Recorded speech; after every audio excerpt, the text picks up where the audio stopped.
2013년 8월 서울 고려대 교우회관에서 작은 결혼식이 열렸어요. 서세원 서정희 부부가 아들 서종우 씨를 장가 보내는 자리였습니다. 서세원 씨가 직접 사회와 주례를 맡았어요. 서정희 씨는 아들과 포옹하며 참았던 눈물이 터졌고 모자가 그 자리에서 펑펑 울었습니다. 서세원 씨는 애써 눈물을 참다가 이렇게 말했어요. 다 울었습니까? 승리하십시오. 앞으로 출발. 200여 명이 모인 자리. 30분 남짓한 결혼식이었습니다.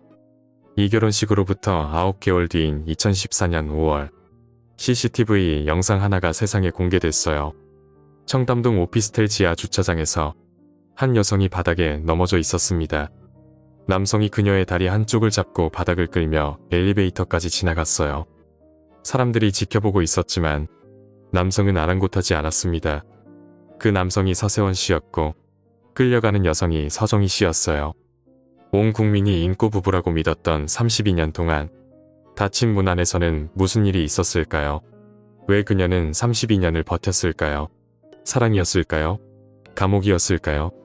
그리고 마침내 문이 열렸을 때 그 문을 연 것은 그녀가 아니었습니다. 누가, 왜, 어떻게 그 문을 열었을까요? 이야기는 1981년 제주도의 한 광고 촬영장에서 시작됩니다. 서정희 씨는 1962년 12월에 태어나 사남매 중 둘째로 자랐어요. 아버지를 3살 때 잃었고 어머니는 생계를 위해 늘 집을 비웠습니다. 주로 외할머니 손에서 자란 그녀는 유독 외로움을 많이 탔다고 해요. 그 외로움을 달래던 습관이 하나 있었는데 어릴 때부터 일기를 꼭 쓰는 것이었습니다. 고등학교 3학년 서정희 씨는 자퇴서를 냈어요. 한국에서는 도저히 살 수 없어서 미국에 있는 이모에게 초청장을 받아 이민을 준비하고 있었습니다. 그런데 자퇴서를 내고 나서 길을 걷다가 캐스팅을 당했어요. 다음날 바로 혜태제과 광고를 찍게 됐습니다. 처음 사진 테스트를 했을 때 볼살이 통통해서 너무 아동틱하다는 평가를 받았고 화장품이 아닌 제거 광고 모델로 발탁됐어요. 당시 광고 관계자는 이렇게 회상했습니다. 서정희는 일롤만 찍어도 아무 컷이나 다 사용할 수 있을 만큼 포토제닉하고 요정 같은 매력이 있었다. 미국으로 떠나려던 소녀의 인생이 길에서 걸어오다가 완전히 바뀌어버린 거예요. 그리고 첫 CF 촬영을 위해 비행기를 처음 타고 제주도로 갔습니다. 상대 역이 서세원 씨, 당시 인기 개그맨으로 1979년 TBC 라디오 개그 콘테스트로 데뷔한 사람이었어요. 서정희 씨는 그때 만 18, 19살이었습니다. 학창시절 수많은 남자들이 쫓아다녔지만 동네 가게에서 빙수 한 그릇 사준 남자조차 없었다고 해요. 훗날 그녀는 이렇게 말했습니다. 서세원은 내 인생 유일한 남자다. 이것은 결혼 내내 위로됐던 부분이다. 만남 후 약 2달 만에 서정희 씨는 임신한 상태로 결혼을 앞두고 있었어요. 어머니가 엄청 반대했지만 결혼은 멈추지 않았습니다. 훗날 그녀는 이렇게 회고했어요. 만 18세에 결혼했는데 임신 때문에 결혼하는 게 맞는 건지 판단할 수 없는 나이였다.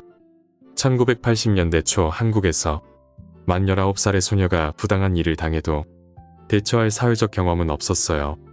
CF 계약 기간 1년을 채우지 못한 채 그녀는 세상에 나오지도 못하고 바로 가정으로 들어갔습니다. 1983년 3월 딸 서동주가 태어났고 2달 뒤인 5월 27일에 결혼식이 올려졌어요. 하지만 결혼식이 끝난 뒤 닫힌 문 안에서 기다리고 있던 것은 그녀의 상상을 넘어서는 것이었습니다.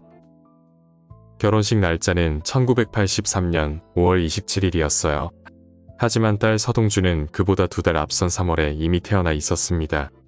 이 결혼이 어떻게 시작된 것인지 서정희 씨는 32년이 지나서야 비로소 입을 열었어요. 2015년 법정에서였습니다. 19살 때 서세원한테 강간을 당했는데 그것 때문에 어쩔 수 없이 서세원과 결혼했다. 결혼식이 끝나고 서정희 씨의 어머니가 새 집에 찾아왔어요. 딸의 새 살림을 보러 온 거였습니다. 그 어머니가 보는 앞에서 서세원 씨는 아내를 엎어놓고 때렸어요. 결혼 첫날부터였다고 합니다. 수시로 직접 지은 약을 먹여 재우기도 했어요. 서세원 씨의 통제는 거기서 끝나지 않았습니다. 서정희 씨는 사람을 만날 수 없었어요. 밖에 나갈 수도 없었습니다. 길에서 누군가와 눈인사를 하면 그것만으로도 엄청 혼이 났다고 해요. 텔레비전도 보지 않았고 누구에게도 아무것도 물어보지 않았어요. 남편이 화를 내면 오히려 이렇게 생각했다고 합니다. 나에게 맡겨준 사람이니까 감사하면서 잘 보필해야 한다고. 서정희 씨는 다른 집이 어떻게 사는지 몰랐어요. 비교할 대상이 없으니까 자신의 삶이 비정상이라는 것도 알 수 없었습니다. 1980년대 한국에서 남편에게 맞는다는 것을 밖에 말하는 여성은 거의 없었어요. 만 19에 결혼한 소녀에게 도움을 구할 곳은 어디에도 없었습니다. 그녀는 오래 참다가 감정이 올라오면 걷잡을 수 없이 대성통곡을 했다고 해요. 그러다 다시 고분고분해지고 또 어느 순간 싸늘하게 입을 닫아버리기를 반복했습니다. 훗날 그녀는 숨겨진 반항 기질이 있었다고, 이혼의 원인이 자신에게도 없지 않다고 회고했어요.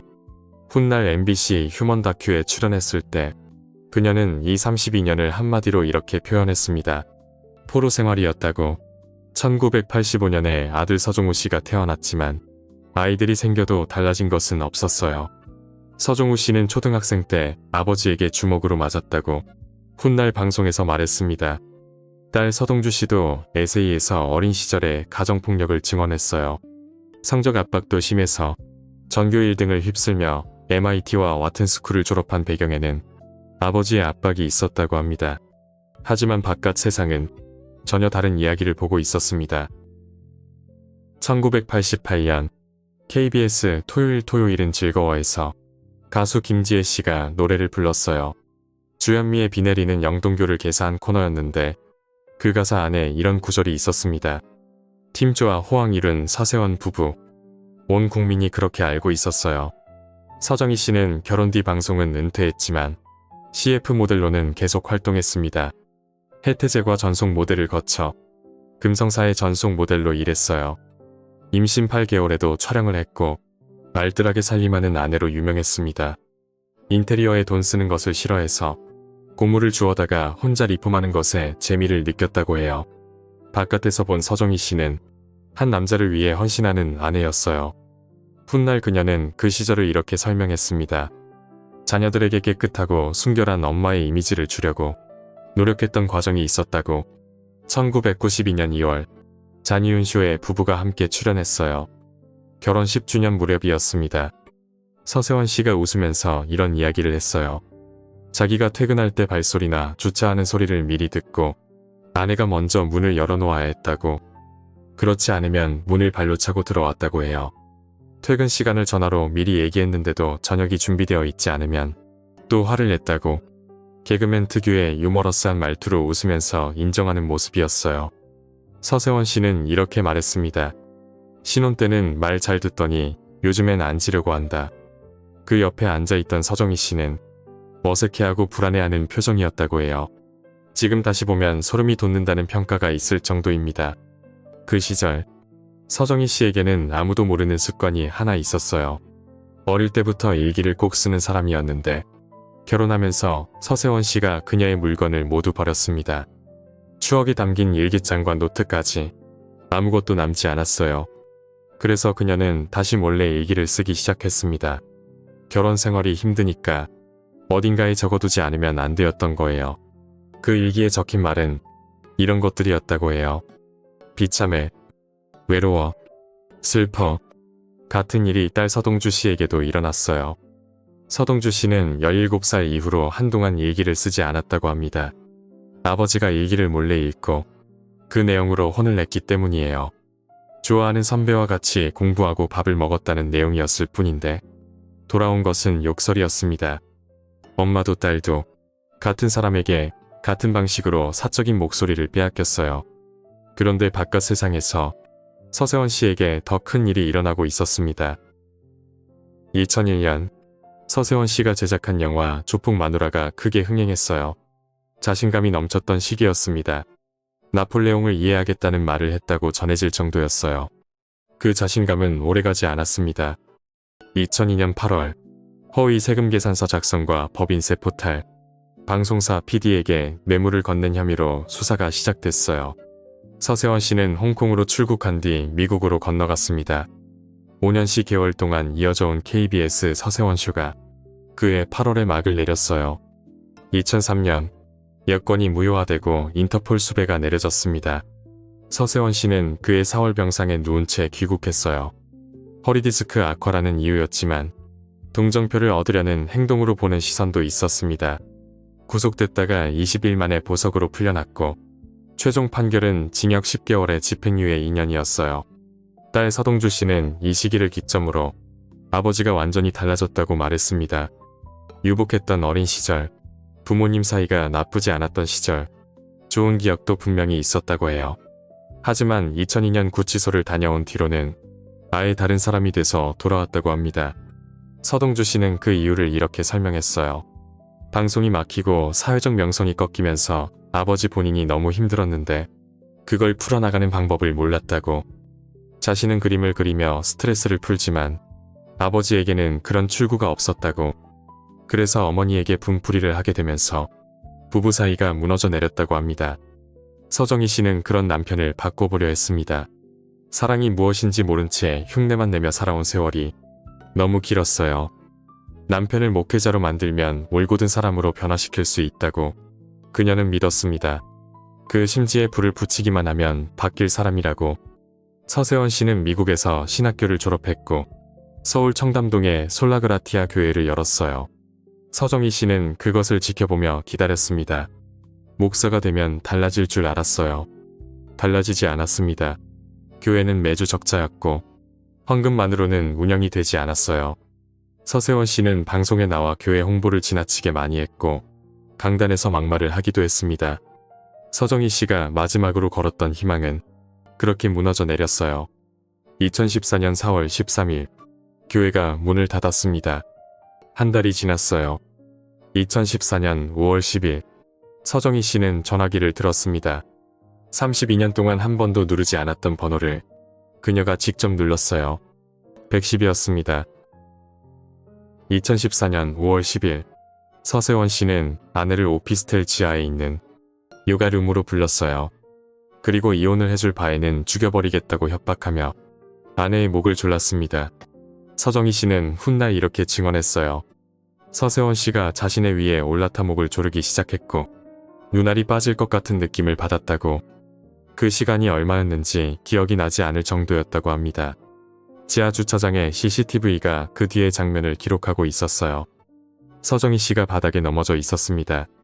서세원 씨가 그녀의 왼쪽 다리를 잡고 그대로 끌기 시작했어요. 바닥을 끌린 채 엘리베이터까지 지나갔습니다.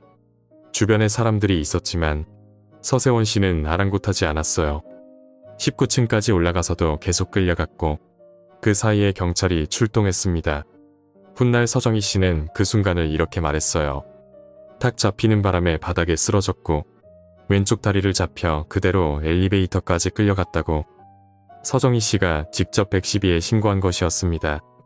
2달 뒤인 7월 24일 MBC 리얼스토리 눈에서 이 CCTV 영상이 공개됐어요. 이 사건이 터지기 전부터 서정희 씨는 남편의 외도를 알고 있었습니다. 남편이 일본을 다녀오겠다고 했는데 실제로는 홍콩을 다녀온 거였습니다. 여권을 달라고 하자 갑자기 배가 아프다며 화장실로 들어갔고 나와서 보여준 여권은 기록이 모두 지워져 있었어요. 하지만 조카에게 부탁해 카드 사용 내역을 떼어보니 홍콩의 호텔과 쇼핑몰 기록이 고스란히 남아 있었습니다. 딸 서동주 씨는 아버지의 외도 사실을 알았을 때의 심경을 훗날 이렇게 말했어요. 올 게 왔구나라는 느낌이었다고. 화나고 슬프고 울고 불고하는 감정이 아예 없었다고 합니다. 감정의 스위치가 딱 꺼져버렸다고. 사건 이후 서세원 씨는 딸에게 매일 전화를 걸었어요. 미국에 있는 서동주 씨에게 보낸 음성 메시지에는 이런 말이 담겨 있었습니다. 너를 죽이러 미국에 가겠다. 보자마자 칼로 찔러 죽이겠다고. 서동주 씨는 이 시기에 트라우마와 불면증에 시달렸다고 합니다. 서세원 씨는 아내를 폭행한 직후 스스로 자해를 시도했어요.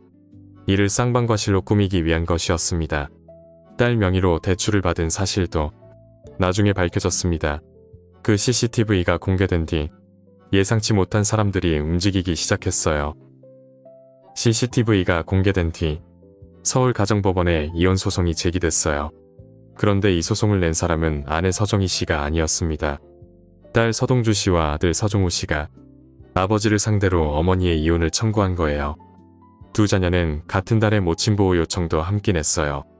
서세원 씨가 어머니 반경일 킬로미터 이내에 접근하지 못하게 해달라는 내용이었습니다. 32년간 스스로 문을 열지 못했던 어머니를 대신해 자녀들이 그 문을 연 거였어요. 서동주 씨는 훗날 이렇게 말했어요. 자신이 엄마 편에 서서 도왔기 때문에 아빠 입장에서는 괘씸했을 거라고. 하지만 모든 걸 떠나서 엄마이고 아빠이니까 해를 끼치고 싶지는 않았다고 합니다. 그녀가 에세이에 쓴 문장이 있어요. 나는 엄마가 홀로 외롭지 않기를 바랐다고. 누구나 세상에 태어난 이상 적어도 단 한 사람에게만큼은 무조건적 사랑을 받아야 한다고. 서정우 씨는 부모님 두 분의 일이라 관여할 수 없는 문제라고 했어요. 하지만 실제로는 누나와 함께 법원에 서류를 냈습니다. 필요하면 엄마를 위해 증인으로 나서겠다는 말도 했습니다. 2015년 5월 서세원 씨에게 폭행 유죄 판결이 내려졌어요. 징역 6개월에 집행유예 2년이었습니다. 그해 8월 21일 서울가정법원에서 이혼 조정이 성립됐어요. 서정희 씨와 양측 변호인이 참석했지만 서세원 씨 본인은 나타나지 않았습니다. 변호인만 보냈어요. 법원을 나서는 서정희 씨의 모습을 본 사람들은 이렇게 표현했습니다. 마치 오랜 기간 붙잡혀 있다가 석방된 전쟁포로 같았다고. 이혼 뒤 서정희 씨는 40년간 살았던 강남 집을 나왔어요. 어머니와 함께 교외의 8평짜리 오피스텔에서 새 생활을 시작했습니다. 체중이 36kg까지 빠졌고 숨이 쉬어지지 않는 공황장애가 찾아왔어요. 딸 서동주 씨도 같은 증상을 겪었다고 합니다. 그런데 서정희 씨는 후회가 없다고 했어요. 열심히 살았고 헌신했고 사랑과 이별의 과정을 겪었기 때문에 후회는 없다고. 그리고 60살이 넘어 그녀는 새로운 사람을 만났습니다. 훗날 이렇게 말했어요. 서세원 씨가 인생에서 처음 만난 남자였고 그것을 첫사랑이라고 믿었다고. 60살이 넘어서 지금 남자친구를 만나고 나니까 이게 첫사랑인가 싶더라고. 서세원 씨는 한국을 떠났습니다. 이혼 소송이 진행되는 동안 서세원 씨는 23세 연하의 여성과 교제하고 있었어요. 2015년에 그 사이에서 딸이 태어났고 이듬해 재혼했습니다. 소속 교단에서는 목사직이 박탈됐고 KBS를 비롯한 주요 방송사에서는 연구 출연 정지 처분을 받았어요. 2020년 서세원 씨는 캄보디아로 건너갔습니다. 현지에서 목회 활동과 사업을 이어갔어요. 환갑이 넘어 얻은 딸이 자신의 전부라고 생전에 말한 적이 있었다고 합니다.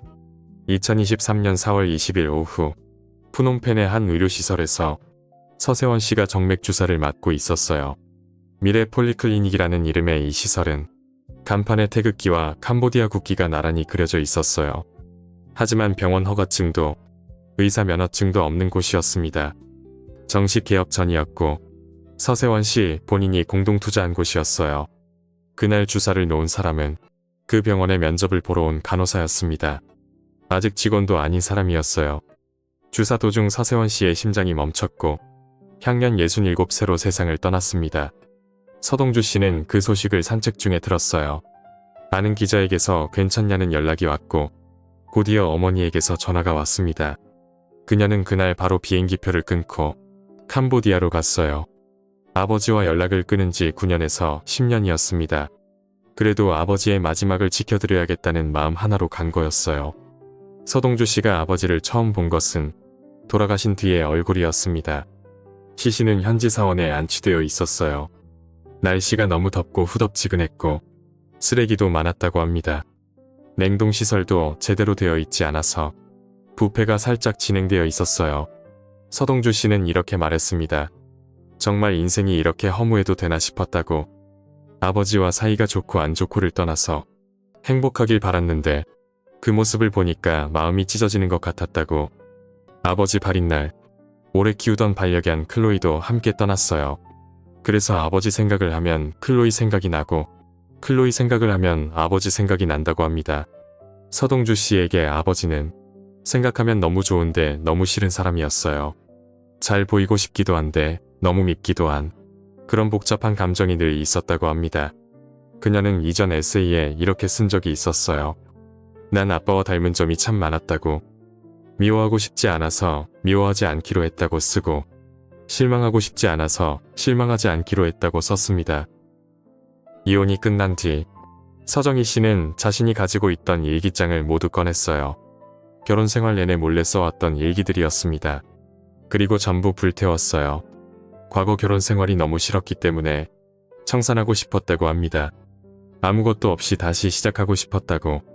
어릴 때부터 메모광이었던 그녀는 7권의 책을 누구의 손도 빌리지 않고 직접 썼어요. 하지만 32년간 유일하게 자신의 목소리를 담았던 개인 일기는 스스로의 손으로 태웠습니다.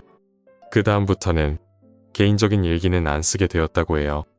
2022년 서정희 씨는 유방암 진단을 받았습니다. 수술과 항암 치료를 받으며 지금도 투병 중이에요. 일기를 태운 그녀의 손에는 이제 아무것도 쥐어져 있지 않습니다. 서정희 씨, 그리고 고 서세원 씨, 두 분의 이야기를 기억하시는 분들도 많으실 것입니다. 그 시절을 함께 보내신 친구분들과 이야기를 나누는 계기가 되기를, 혹은 그 시대를 모르는 자녀분이나 손자녀분들께 전해주시는 계기가 되기를, 이 이야기가 그런 역할을 할 수 있다면 기쁘겠습니다. 오늘도 끝까지 시청해주셔서 감사합니다.